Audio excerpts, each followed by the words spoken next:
We've seen an uptick of Japanese companies doing things in order to make their products appeal to what they call global audiences, even though most of the time the changes they're making are very clearly for sensitive snowflakes in the West. And I recently talked about Koei Tecmo going this route, but now screenshots are circulating from Capcom's webpage where they are promising to culturize games during localization. I have a few different things that I want to show off, but before we get into the topic, if you enjoy the content that I create, please make sure to subscribe to the channel and hit the notification bell. Follow me on social media like Twitter or mine so that you can see when my content is posted. And of course, if you do really enjoy the videos and the live streams that I create, please consider becoming a Dark Titan via Patreon or a supporter via YouTube memberships.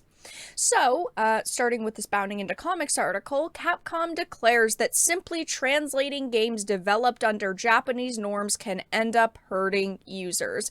Now, this is not a necessarily new situation, but people have been resharing it on social media. It says, like Koei Tecmo earlier this week, the Mega Man developer's editorial intent was recently brought to public attention by a Twitter user named Monblut, who discovered the information on the social sustainability section of the company's official investor relations page.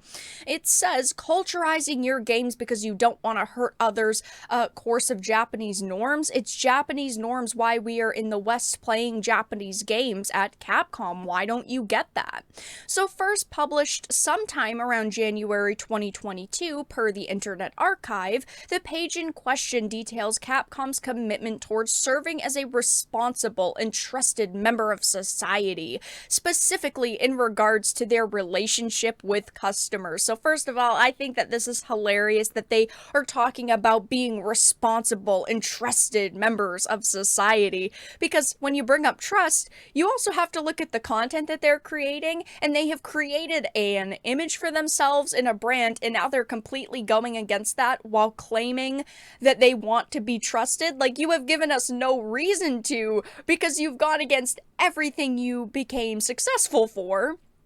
But it says therein, Capcom provided insight into how this relationship factored into their game development with the company behind the Street Fighter franchise, noting that their attentions were focused on two elements: in-game purchases and localization and culturalization. While their rather standard efforts towards the former area are best summed up by their declaration that in principle we minimize gacha elements in the mobile games we develop, in our home video games, we provide any content required to enjoy the full game free of charge, while offering some additional content at a low cost. It is in their plan for the latter that Capcom showed their hand. Now, I do generally agree with this statement. Capcom, with their mobile games, is definitely not the worst in terms of monetization. I personally have nothing against mobile games at their core, but the problem is how companies put the shittiest content possible into them, put massive amounts of microtransactions into them, and then say, oh, just accept it, shut up and consume product. I don't think that Capcom is the worst, but at the same time, just because they minimize gacha elements doesn't mean they're completely, saying we're not using them in our games at all going forward.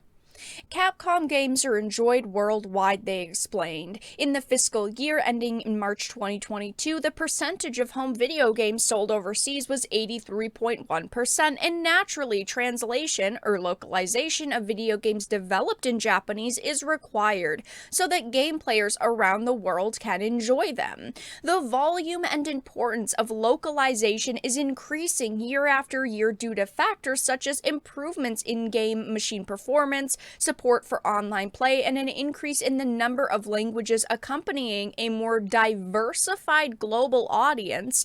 As such, Capcom's localization team is involved in game development from initial stages.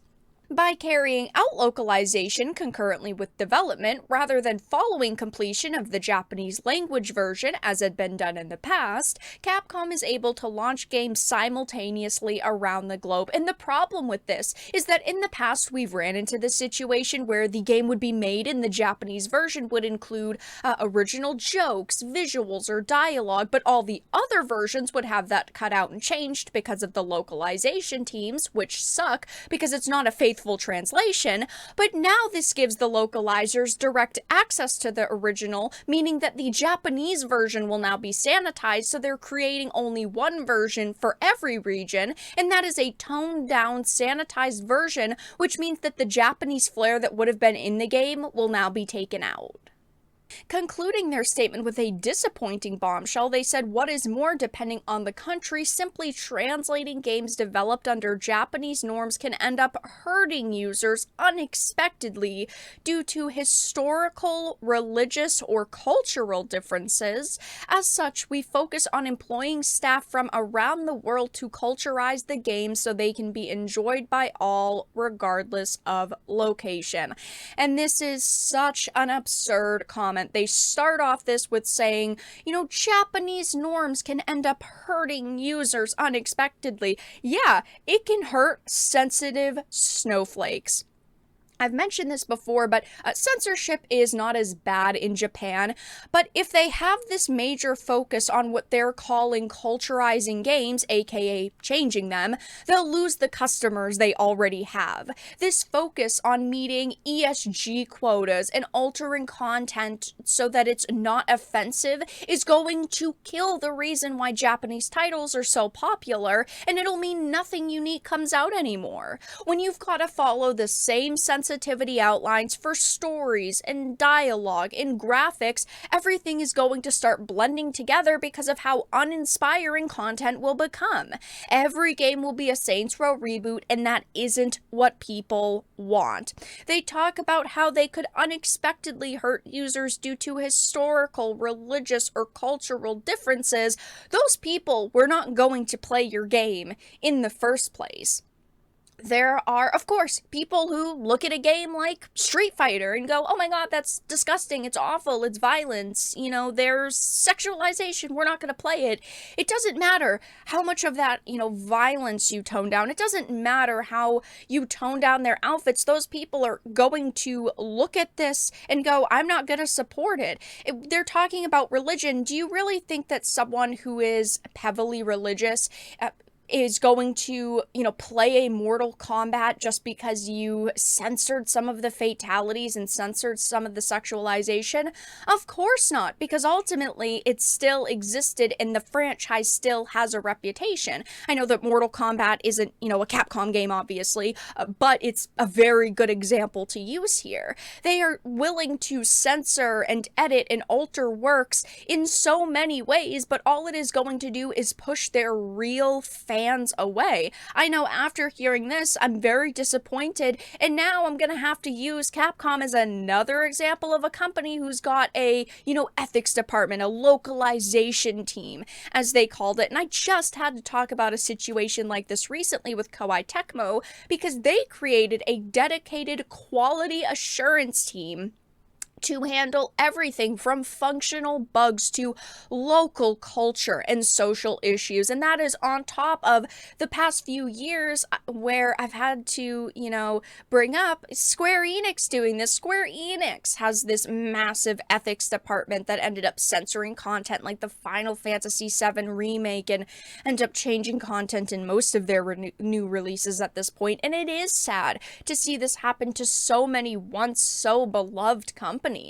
This was, again, like it said, originally posted at the beginning of 2022, and Street Fighter 6 is actually looking pretty solid right now. I was very happy when I had to talk about how they left Cammy's classic outfit in the game, and journalists were mad at that, but at the same time, I'm not giving them a pass, and I'm not saying, well, you know what, they're doing great, because obviously they have this focus behind the scenes. They are making changes to content behind the scenes, and as time goes on, they will probably get more cocky and obvious with the changes that they're making, so I will be keeping a close eye on them, just like I do with Square Enix, just like I have to do now with Koei Tecmo.